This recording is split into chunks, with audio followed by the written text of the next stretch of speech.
면접에서 공백기는 어떻게 설명하셨어요? 저는 있는 그대로 다 말씀을 드렸어요. 근데 이제 제가 공부한 기간을 실제로 한 2년 반 정도 했지만은 이제 면접을 처음에 봤을 때는 제가 공부한 기간이랑 거의 뭐 비슷하다 보니까 뭐 2년 반 공부했습니다 라고 했지만은 이후에 조금 이제 취업이 바로 되진 않았으니까 저도 그럴 때는 뭐 한 3년 공부했습니다 라고 조금 이제 과장을 했지만 저는 그 기간 동안은 이제 기술고시 준비를 했다라고 솔직히 말씀드렸어요. 그게 왜 그러냐면은 제가 원서 지원을 한 그런 회사들도 다 결국에는 건축이나 토목 관련된 회사이기 때문에 제가 공부를 한 내용들이 이 회사에서 전혀 적용이 되지 않을 건 아니니까 그런 생각도 했었고, 실제로 아까 말씀드렸던 과목들 중에서 측량학이라는 공부 같은 경우에는 정책적인 문제가 되게 많이 나와요. 그래서 그런 정책적인 부분을 나는 보통 학부생들이 그런 것까지 막 찾아보진 않으니까 그런 거에 대해서 조금이라도 강점을 어필할 수 있지 않을까라는 생각에 저는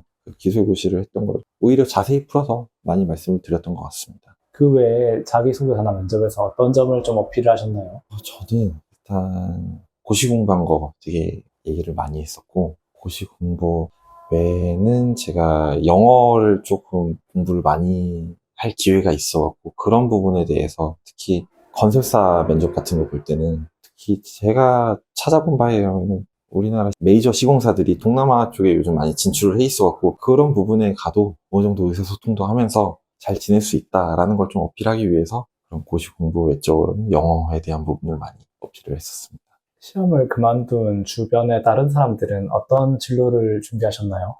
이게 신기하게도 사실 제가 공부했을 때 같이 공부하셨던 분들이 거의 다 합격을 했어요. 그래서 그분들은 지금 다 이제 사무관으로 근무를 하고 계시는데, 당연히 안 된 분들도 계신데, 그분들 같은 경우 제가 알고 있는 모든 사람들이 다 공공 쪽으로 다 진출했어요. 공기업을 가든 아니면 이런 공직 유관단체라고 해서 공공기관은 아니지만은 정부 부처에 어느 정도 통제를 받고 있는 뭐 그런 협회라든지 뭐 학회 뭐 그런 데가 있거든요. 결국엔 다 공직에 관련된 공공 쪽으로 진출을 하셨어요.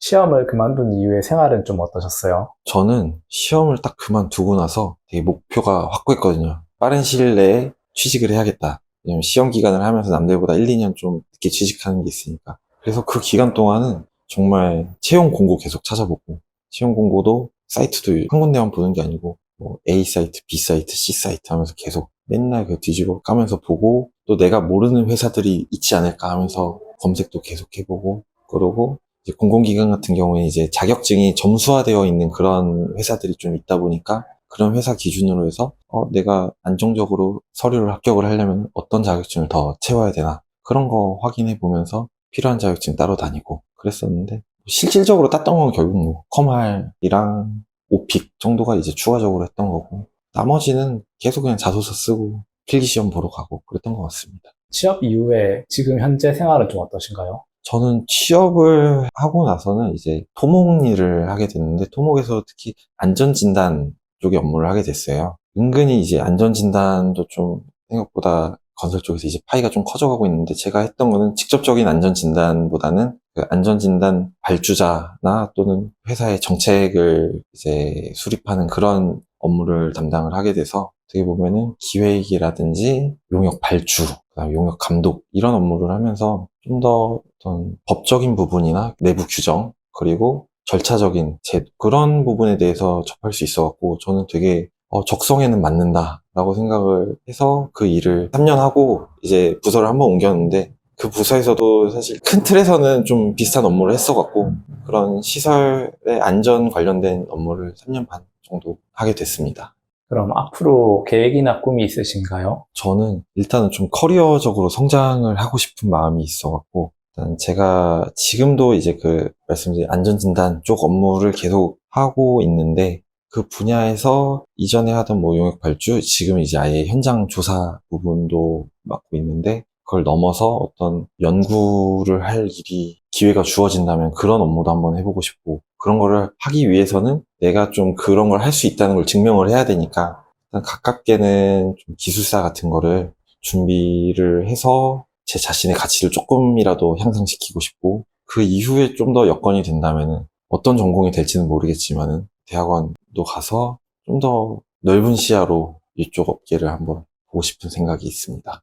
그럼 시험을 그만둘지 고민하시는 분들에게 한 말씀 부탁드립니다. 제가 뭐 딱 생각나는 말씀을 드리자면은 사실 크게 겁먹을 게 없다. 왜냐면은 보통 1년 정도 공부하고 그만두면 그냥 쿨하게 그만두면 되는데 이제 2년, 3년 하신 분들이 걱정을 많이 하실 건데 완전히 놀지 않고 그래도 꾸준히 공부를 하셨으면은 그 기간 동안 공부한 게 다 남아있기 때문에 어딘가 써먹을 수 있습니다. 저는 원래 약간 공대 체질이 아니라고 생각을 했는데 그래서 되게 아쉬워했던 부분이 차라리 행정고시를 했었으면은 7급고 이게 다 과목이 연계되기 때문에 그런 부분을 좀 더 쉽게 접근하지 않았을까. 아니면 공기업 시험 같은 경우에도 다 이제 그 과목이 연계가 되니까 그런 부분에서도 좀 더 쉽게 붙지 않았을까. 그런 생각을 했었거든요. 그래서 그 공부한 거는 다 결국 어디 써먹을 수 있으니까 혹시라도 뭐 그만두고자 했을 때 굳이 좌절하거나 겁을 먹으실 필요는 없을 것 같습니다. 시험을 그만두고 다음 진로를 탐색하시는 분들에게 한 말씀 부탁드립니다. 네, 제가 꼭 드리고 싶은 말씀이 뭐냐면은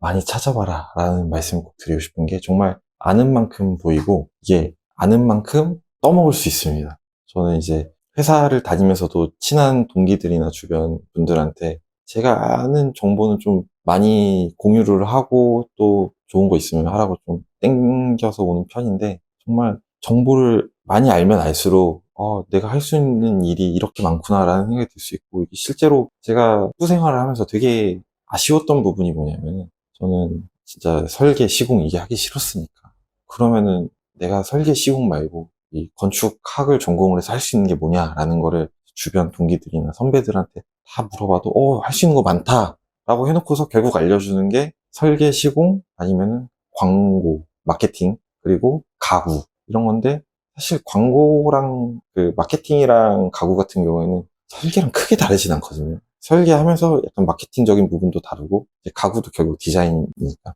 내가 말하는 거는 그런 것보다 그래도 건축과 연관은 있지만 이제 다른 게 뭐가 있을까였는데 이게 지나고 보니까 뭐 요즘에는 다들 잘 아시겠지만 뭐 신탁사나 자산운용 같은 그런 부동산 쪽으로 진출을 되게 많이 하시고 아니면 그거 외적으로 건축에서도 뭐 변리사, 뭐 로스쿨 이런 시험도 준비하시는 분들이 되게 많고 컴퓨터 쪽을 준비를 해서 그런 프로그램 개발 쪽으로 가시는 분들도 되게 많거든요.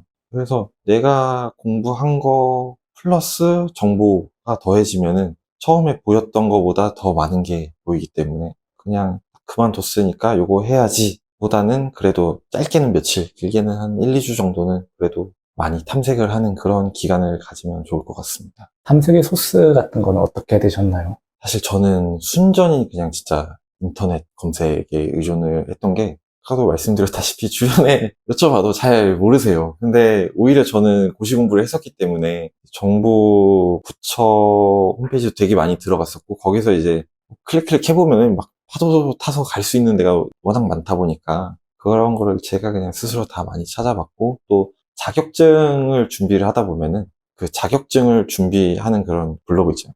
이제 저도 자격증을 빨리 따고 싶으니까 후기 같은 거 읽어보면 4일 만에 뭐 합격했어요 뭐 그런 거 있잖아요. 그런 걸로 들어가 보면은 이 사람은 이 자격증을 왜 땄는지, 그러니까 뭐 예를 들어서 이런 회사를 가기 위해서 아니면은 뭐 이런 업무를 하기 위해서 준비를 했다. 그러면은 내가 모르는 이런 분야가 있는 거구나라는 거를 그런 블로그에서도 이제 좀 알아볼 수 있고 그런 채용 사이트에 가서도 저희가 이제 유관 직무인 건설 이런 것만 이제 체크해서 보는 게 아니고 다 체크해서 모든 회사 다 들어보면은 이 회사가 이런 직무도 있네? 라는 거를 그때 또 찾아보실 수 있을 거예요.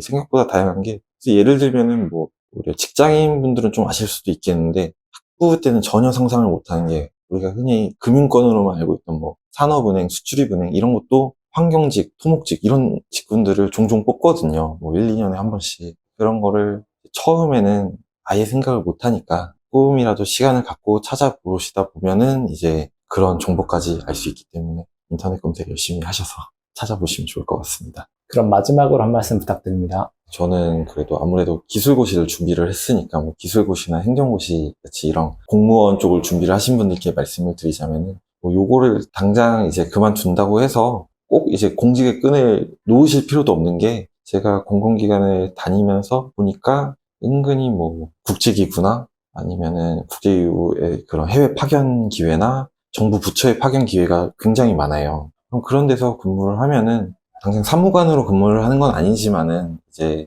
정부 부처에서 근무하는 걸 간접적으로 체험을 할 수 있고 또 그런 데서 경력이 쌓이다 보면은 이제 5급 민경채 그런 기회도 생기기 때문에 내가 당장 요걸 그만둔다 해서 그런 실망감만 안으실 필요는 없고 조금은 이제 남들과 다른 코스로 갈 수도 있다라는 걸 이제 항상 생각해 두시고 또 길은 하나가 아니니까 여러 가지 길로 개척하셔서 이제 또 오히려 공무원을 하는 것보다 더 좋은 결과로도 될 수 있으니까 다양한 도전이라고 생각하고 준비를 하시면 될 것 같습니다. 여기까지 제 말씀 들어주셔서 감사합니다.